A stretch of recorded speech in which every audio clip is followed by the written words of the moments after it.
Leftovers when fasting. Does swallowing leftovers can cancel fasting? Answer. In fasting, the oral cavity counts outside the body. Therefore, gargling does not cancel fasting. So that people who fast can perform ablution as when not fasting. Derivatives from this. Food scraps between teeth status outside the body. If that is possible to avoid, but is swallowed intentionally, then the fast is cancelled. Thus the statement in the Syafiiyah and Hambali schools. In the Encyclopaedia Fiqh is stated. The Syafiiyah and Hambali Madhab set to conditions for people who swallow leftovers when fasting, do not cause fasting to be nullified. The first condition, accidentally swallowing it.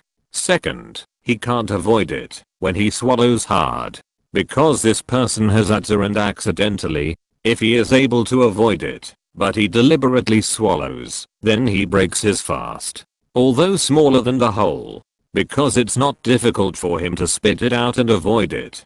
Al-Mursar al-Fiqh 26/64. This is what the Sheikh Dr. Shalih al-Fawzan. His answer was related to leftovers for fasting people. If someone who is fasting gets the rest of his food between his teeth, then he must remove and clean it from his mouth. The presence of food leftovers in the mouth does not affect the validity of the fast unless he intentionally swallows it. If he swallows it intentionally, then it cancels his fast. As for if he swallowed the rest of the food because he did not know the law or because he forgot, it did not affect the validity of his fast. Majmu Fatwa Sheikh Shalih al-Fawzan 2/401. Allahu Alam.